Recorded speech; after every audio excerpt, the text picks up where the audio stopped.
catering to the cats. So every cat is an individual, and so we have to make sure that we have tailored therapy for those individuals.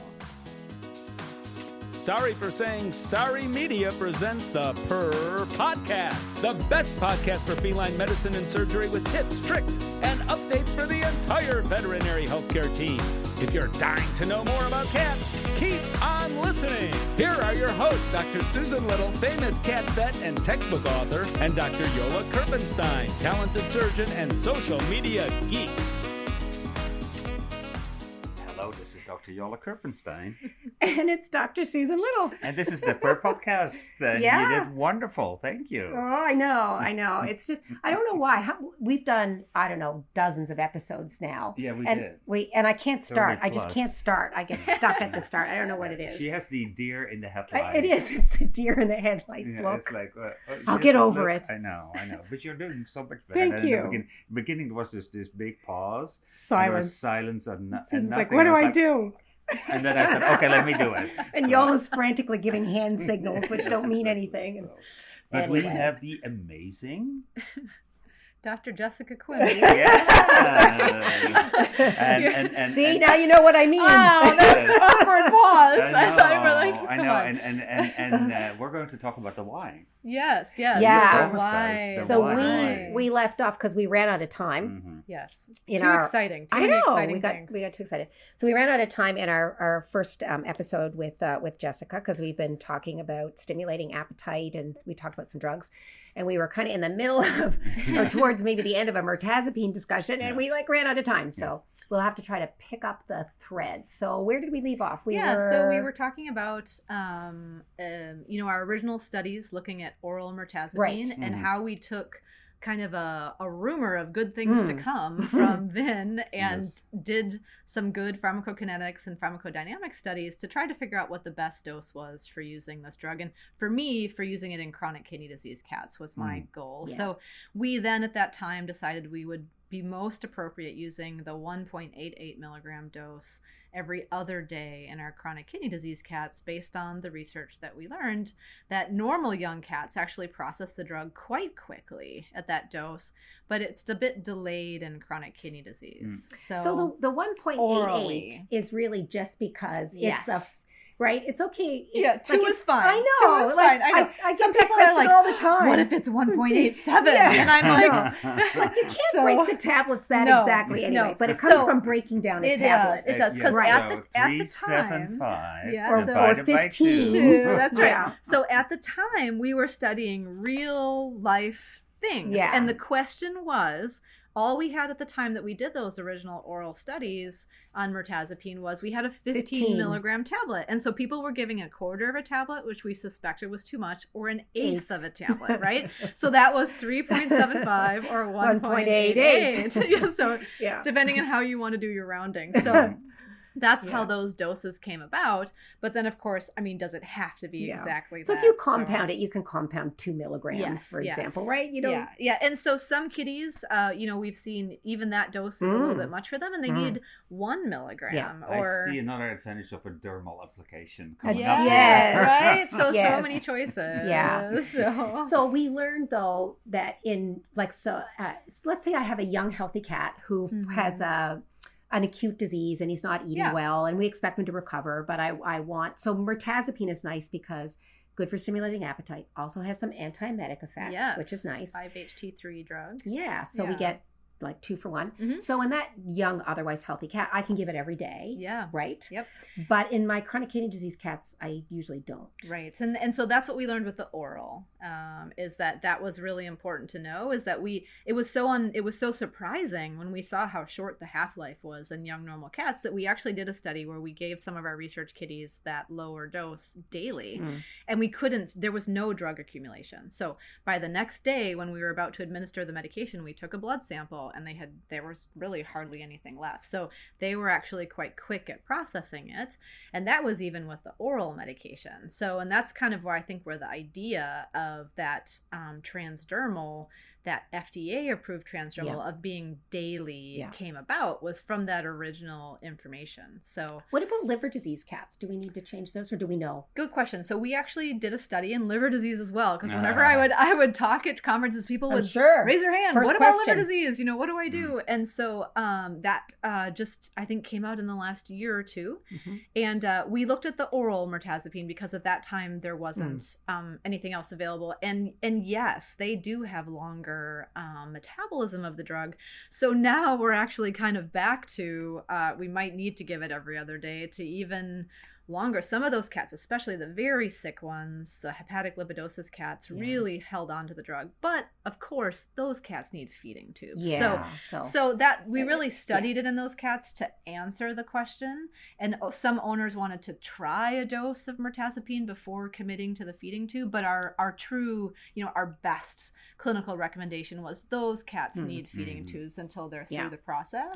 Drug therapy is not going to be the answer. I use it more frequently in the cat that is thinking about it, right? They're like, or what about like a cholangitis patients? Those guys, right? Yeah. So they're not as bad as your really, really sick hepatic But it just lipidosis shows, case. right? If you're using the oral drug, we have recommendations, but you might have to adjust it by your patient because every cat's different. Yep, exactly. So, and even in individual cats might still need dose reduction. And my own personal cat, she could not handle more than 0.5 milligrams. She was, but then she did very well with the transdermal because when she got the oral, she went just crazy pants. And you might have cats that have both kidney and liver disease, which makes it even more complicated. That's just a comorbidities. Here, know, so that's cat specialty right there. They like to collect diseases.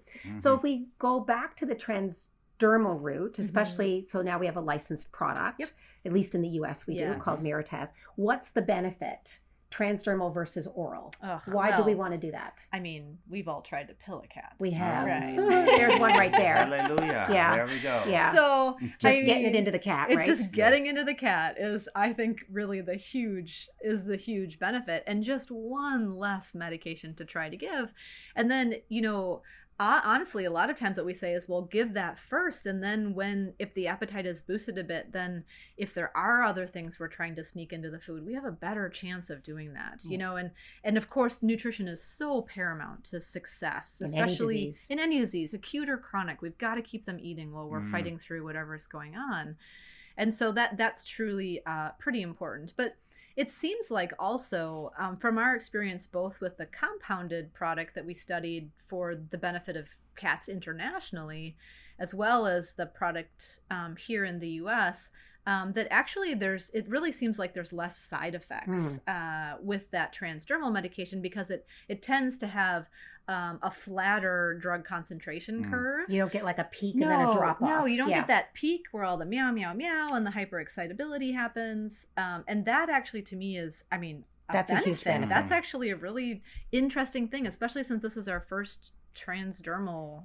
Gosh. Well, there's another good question. question. Can I say something about that? Because I think for me, Mirtaz really proved that we need more intradermal products. We need more study on transdermal. So I was just going to say that very few drugs work transdermally, right? Yes, that's very true. So that's the problem is that, unfortunately, you can go online and there will be compounding pharmacies that will say, we'll put X, Y, anything or Z, you want. Anything you want in a compounded transdermal.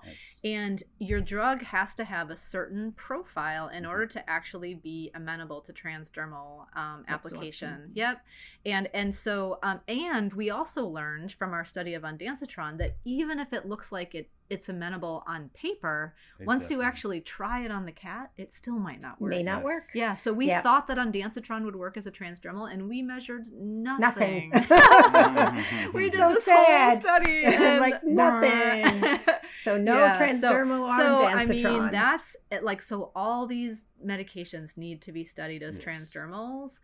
And then, the only other one that I think we really have good evidence for is methimazole. Yep. So it's definitely had several rounds of studies, but then again, things can still be variable. And gosh, I would just love to see someone actually make a consistent approved product with methimazole. I think that's why some vets get even frustrated with methimazole because from pharmacy to pharmacy, it can be quite different. It's not the same product, and some will absorb better, some will be erratic. Yep. And so, it's still But if they can't pill the cat. Totally. That's what we'll do if you can't pill the cat. Right. But you're right. It would be nice to see a company take that on and get a license, because then we'll know, it will be it'll be appropriate. It'll absorb well. It'll be consistent. So is there any other licensed transdermal products for cats that I can think of? This is the first, isn't it? Yeah, no. I mean, I think it's anywhere. In really. dogs, we have fentanyl. Well, the patch. But as a gel. It's also transdermal. Yeah. It is, But I think in cats we've tried a lot of things, but this is the first thing that I know of that's actually gotten to the point where it can be licensed. Yep. Yeah, and I think that was... Lots of flea products are transdermal. Well, but they're topical. No, I know. But that's different, we're using the skin as a but there's a difference. Entry barrier.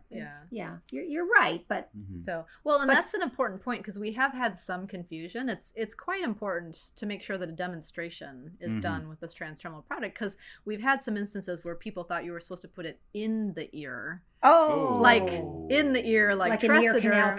Yes, as opposed like an eardrop or an earment. As opposed to putting it on I never thought the about inside of the ear flap. We should demonstrate. Yes. On the hairless part of the ear flap. Of the ear. And does it accumulate? Do you have to because I know the compounded ones we've used. Oh, they can be you really gotta clean it off. Stuff. So we do recommend regularly cleaning the ears, and but for the most part, there was actually an absorption study that was done, and one concern also was like, oh well, if I pet my cat later, do I need to be concerned about that? Is there human exposure? Yeah. So but of course it's an infinitesimal dose, but there was a study that demonstrated that 2 hours after you've applied the drug, and you're supposed to, of course, use a protection. Not your bare hands. Not your bare hands. Yeah. That 2 hours later, you would, there'd be minimal, infinitesimal exposure, right. So you wouldn't have to worry about that. Right, and obviously the FDA has approved it, so it's safe, right? They feel exposure. Yeah, right. Yeah, So. I think that's a good reassurance right there. Yeah. And it is a human drug anyway. It's not like it's and the comparison. I mean, humans are getting 45 milligrams, 60 milligram doses, so we're giving cats 1 and 2. So right, and then the infinitesimal amount of that you would actually absorb. Correct. Yeah. Yep. So in people, what's it used for? Well, it's actually an antidepressant in people, but see, here's the thing: is it wasn't. I don't know that it's really ever done well as an antidepressant. You don't commonly hear about it, because it makes you eat. People eat too. Yes, and they gain weight. So here you are, you're depressed, and then you want to eat and you gain weight, and then people were like, "Oh, that's not popular." I can see that. That's not popular. So, not a good thing. But so this is how it kind of made the jump: is that they then discovered, well, what about chemotherapy patients, right? And so using it in people who have nausea and I need to eat and need to gain weight. That's where it really started to get intriguing. That is very cool. Because there were several studies that were published looking at its anti-emetic effects and its effects for chemotherapy supportive care. Yeah. And that's when we started to really get interested in the drug, because we saw what it could do for these other folks. Yeah. Not just, I don't think of it as an antidepressant. You see these orexigenic qualities of the drug and the anti-emetic qualities of the drug, anti-nausea, 5-HT3, and that's the exciting part of it. So it's a very complex drug. Yeah. It really is. It can do apparently a lot of things. It can do a lot of things. And honestly, in cats and dogs and humans, it's obviously very different in terms of how Does it work in dogs? Do we know? Not really. I mean, our general estimation is it's different somehow. We just don't see that effect. But there's also different proportions or types of receptors too, right? So cats are very serotonergic, I think, more than dogs. I think there's some different receptor affinity interaction going on, because humans, the main side effect is actually sedation. And we just don't see that in cats. It does not make cats sedate. It tends to make them actually more interactive and more social, happier. Maybe it is an antidepressant. I mean, I don't know. I don't know how to study that, but how would you quantify that? But in dogs, we don't see any of those side effects. We don't see them be sedate. We don't see them get crazy. Sometimes with little dogs, I see them maybe eat a little bit more. Like we can get that pancreatitis, diabetic, DKA, dachshund out of the hospital, but nothing like it works in cats. And we're really not supposed to talk about the D word. I know, but it's just so interesting because the drug is so complex. So we were talking about with the oral drug, because it has a different profile when it's absorbed and you get different blood levels, that for a kidney disease patient and probably a liver disease patient, it is better every second day. Right. With the oral. What about the transdermal? So, I mean, that's a great question because I get asked that a lot. I'm sure, me too. I've been running around saying, every other day for liver and kidney disease. I know, we have. And then with the oral. So, I mean, now that we have this transdermal in our hands, and I'm talking specifically about the approved product, a sub-analysis was done in the pivotal study because that was my big question. Well, can we look at those cats with kidney disease that were in the study to say, well, did they have more of those behavior side effects? And actually, there was no difference. So there was a fairly decent subset of chronic kidney disease cats that went through that study, and they were not more meowy. And they were dosed every day. And they were not more meowy, and they were not hyperexcitable, and they, they also had the drug effect. So that's interesting to me because we didn't find that with our compounded transdermal. It did not go well when we gave that daily. That is interesting. Yes, they're different. There's no question about it. So yet again, if you can get a licensed product, use a licensed product. And so based on what I know right now, I'd say I would be saying, well, if you're internationally, you can't get this product, then you're using the compounded. I would be more cautious because it's not as okay. And you might want to try product. Every other day before you try daily. I think that's a good point. Yeah. So either for the compounded or for the oral product, you have to be a lot more careful than with the registered product. Right. And it's just a difference in potentially their serum levels, but no matter what, every cat is different. So even saying that, I might actually have a cat who's like, woo, when I give it daily, and then I know I've got to go every other day, or I need to decrease the dose by half. And that's just being attentive and monitoring, catering to the cats. So every cat is an individual. And so we have to make sure that we have tailored therapy for those individuals. Yeah. So, you might say, well, every second day, that's probably good because it's less than every day and isn't that better? But, right. In a funny way, it isn't always, it's right? harder. Oh, my goodness. I think it's harder. In dealing with clients like you have over many years, if you do something daily, it's often easier to remember and routine than if you do something every second or third day. Yeah, you get better. For sure. I mean, we have every other day medications for our own cats, and my husband and I have to have a calendar. There's a phone alert. Today is budesonide day. And who gave it? Did you give it? I give it. Can you give the cat the medication? Yeah. So you've got multiple people in the house, so I highly recommend calendars.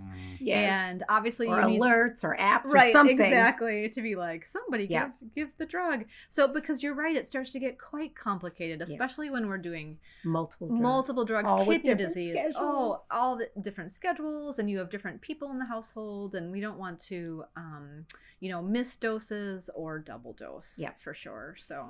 So if we're talking about stimulating appetite in a sick cat. So in the first episode that we did, we talked about some of the other appetite stimulating drugs. So from sort of the bad old days, I'm old enough to remember where we only could use the benzodiazepines like Valium and problems with those. And then the next best thing was cyproheptadine, which was better, but not great, right? But so, we've been through these various iterations. And there's kind of two scenarios. We might use them acutely to help a cat over short-term illness or recover from surgery or whatever. But then there's the kidney disease cats that they're not gonna get rid of their kidney disease. No. So we haven't fixed that problem yet. I know. Yeah. So for the time being, I'm working on it. But for the time being, so is it safe to give these drugs long term? We absolutely give them long term. Do. I do not have any problem with. At this point in time, we've had cats that have been on mirtazapine for years, and it's same thing with Mirtazapine. Another good question. Yeah, so I get that question all the time. So sometimes things. It's important to remember that especially as a veterinarian, we do have some. I don't know if autonomy is the right word, but how we can use our judgment. We can use our judgment. And so Mirtazapine was approved for acute vomiting. Well, that's not, and that's why... It's probably not the most common use, actually. No, that's why the label is the way it is. Well, that's not what I'm using it for. And my chronic kidney disease cat didn't just get into the garbage and eat whatever. Or is he not on a car trip and needs it for a day? No, right. So we very commonly use both of the medications together. Actually, they probably they're often better together. If the cat's having a bad time. And I'm really, really invested in doing a nutritional assessment for that patient. I'm looking at their weight, I'm looking at their body condition and their muscle mass. And when they are not making their nutritional requirements, people often don't give stage 2 cats enough credit for being inappetent and losing weight. Yeah. We have studies that show that those cats lose weight. And honestly, a lot of chronic kidney disease, IRIS stage 2 cats owners are the ones that are approaching me about being in clinical trials. They are noticing that their cats' eating habits have changed. And those cats do have elevated levels of uremic toxins. So we don't give them enough credit for feeling ill at that stage. And we're addressing their weight and their body condition just as soon as we see those things going abnormal. I don't want to wait until we've already lost the fight and you're a skinny cachectic mess. You need a feeding tube at that point in time. I want to try to prophylactically head that off at the pass and try to maintain my weight long term as I'm dealing with that chronic disease. And similarly, if you have an acute crisis, I don't want you to slough weight in the next couple of weeks as I'm trying to figure out what's wrong with you, do my diagnostics and those other things for that feline patient. Like, let's not even go there with the weight loss. If we can maintain their nutritional intake during that period, it's really critical. I think that's a key tip, is just like start early. I think as a profession we wait too long, don't you think? Yes. Yeah. I think Dr. Margie shared during her keynote, Margie? I don't know if you were there, was talking about this huge study of millions of cats and how few cats really were weighed on I mean, it's unbelievable. Yeah. So I think that's important. one of the things that we really need to shout out, is the fact that, you need to weigh your patients and you need to weigh them all the time. But it's more than the weight. It's the body condition score, and particularly for the cat, the muscle condition score. So I want to really pay attention to that muscle mass. I'm training owners to pay attention to muscle mass. Good. Like if they're petting their cat at home and they notice they're bonier, and especially along the spine, that apaxial musculature, they pet their cat. They're going to notice that. That's what I'm looking at when I assess that animal, and I'm saying, do you have normal muscle mass or do you have mild, moderate, or severe muscle loss? That's not good. And that's part of my targeted management for that. And it's always hard to get it back. It is. Very hard to get it back. Let's not lose it in the first place. Yeah. And there are some good places where you can find information about how to do it. WSAVA.org is a great place, or the Pet Nutrition Alliance. We'll put links in our show notes. So just to show how to do it, because it is super important. It is.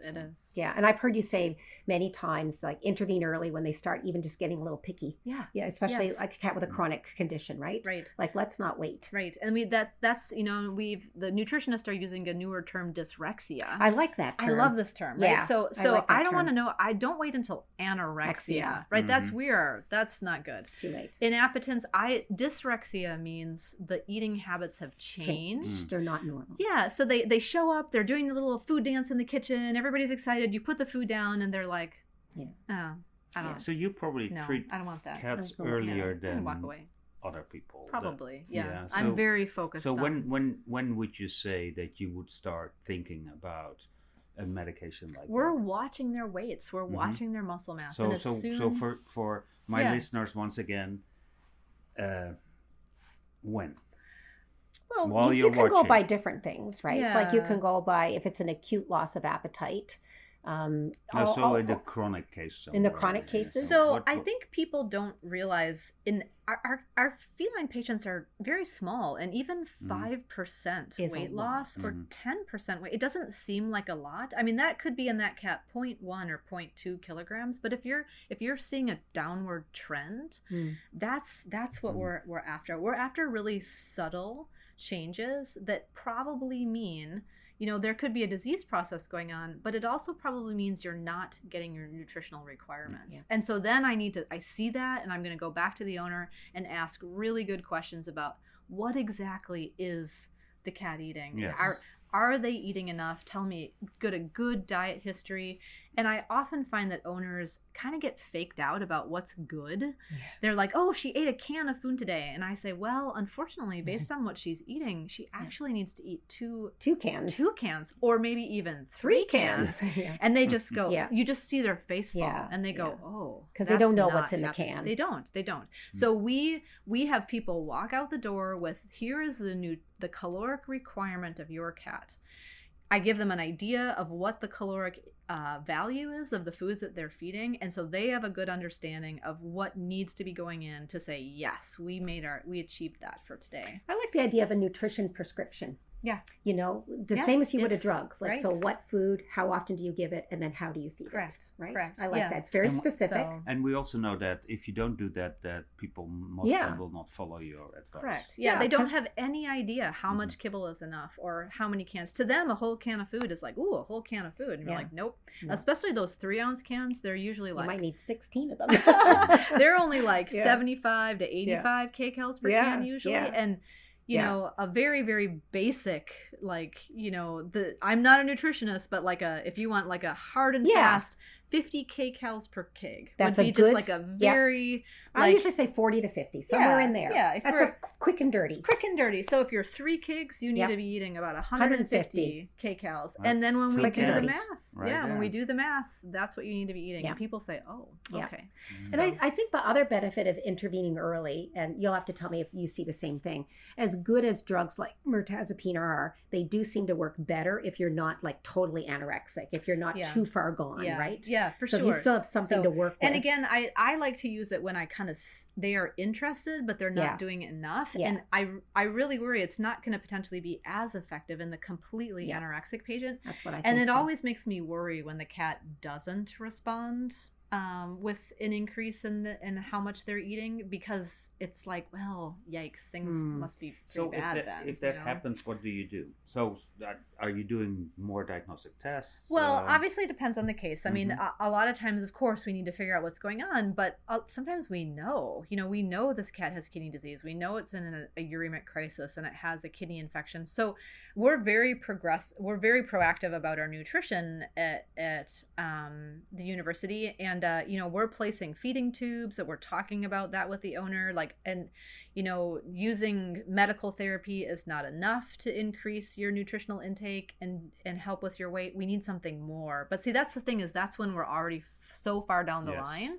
Like, can we intercede earlier so we don't even, so can we not get to that point? That's what I'd really like to see. And that'd be a great, study to do as well. If we're interceding early, can we actually help them to not get to the point where they're so badly People off? Don't use feeding tubes enough, and they don't use them soon enough. Yes. Right? That's kind of, I think that's one of I talk about feeding tubes a lot, and I think that's a really key point. Right. And don't for be afraid of them as well. Oh, and water. Sometimes owners don't want you to take the feeding tube out. Right. Yeah. So it's so easy. Yeah. And there's some new, or fairly new equipment on the market from a couple of companies that make it quick and easy to place feeding tubes instead of the old traditional kind of down, and then let's try to make that, that turn around and stuff it down the esophagus. And there's some cool equipment now. I just want to intervene here a little bit because we have Dr. Julie Churchill coming up, and we will ask her about feeding tubes. Well, I know that she will love so I have to hold on to my excitement about feeding tubes. Exactly. But we're still very excited about medical management. Yes. We are. There's a place for all of this. It is. And that's, again, you have to assess the individual patient and decide what is best for them. I have a question because, of course, I have an oncology background. How does it work in oncology patients? We absolutely use it in oncology patients. We absolutely use it when they're going through chemotherapy, and that would be a good place for your Mirtazapine as well. And then I do like the possibility that it's been shown in human oncology patients to be helpful when they're going through chemotherapy on the oral Mirtazapine side, right? So definitely there's a place for it in oncology, as those animals are fighting for keeping up their body condition and their nutrient intake. And again, we can combine Mirtazapine and Mirtazapine together because their anti-emetic effects are different mechanisms. Correct. And they may work synergistically a bit too, I think. Yes. And I like the fact that, you give a lot of drugs per os during chemotherapy protocols. So this is a nice alternative that you don't have to give it per os. Yeah, if we're using the transdermal formulation. So. Yeah, it's like one less oral drug. Exactly. Yeah, that's always an excited, that's a happy dance moment, right? So this has been great. Are we already out of time again? I know.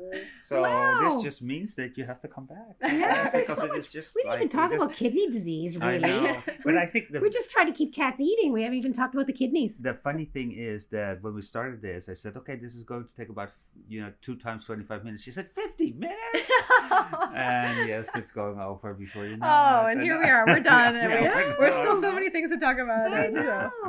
Yeah, so Yeah. I'm sorry. I'm the, Well, kind we'll of do the it again. timekeeper. We'll do it again. I but we know. really Yola's always appreciate the it. one who Thank you. It's been cuts fun. us off. I know. I keep talking. She'll keep talking forever.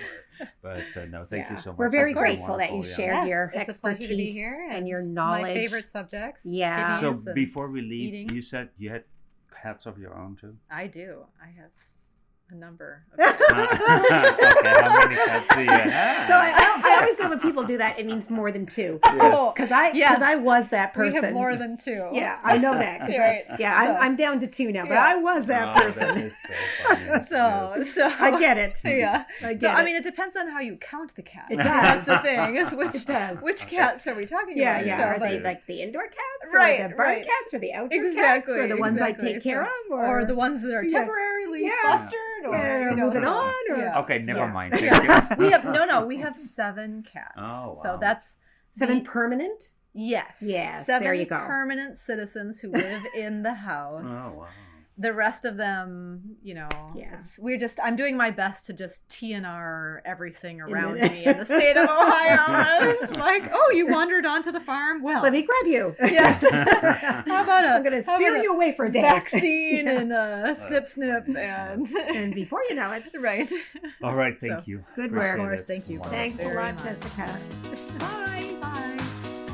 Dr. Susan Little is a feline medicine specialist with 2 cat-only hospitals in Ottawa, Canada. She is best known as an international speaker and as the author and editor of 2 textbooks, The Cat, Clinical Medicine and Management, and August, Consultations in Feline Internal Medicine. Along with 3 cats, she also admits to owning 2 dogs, and you can follow her on social media with the handle @CatVetSusan. Dr. Yola Kerpenstein is a diplomat of the American and European College of Veterinary Surgeons and a big cat fan. His specialties range from surgical oncology and reconstruction to minimally invasive surgery. He is the author of 2 textbooks on basic and reconstructive surgery. Did you know he was allergic to cats? Yola works currently at Hills Pet Nutrition. You can follow him on social media with the handle @GVETSX.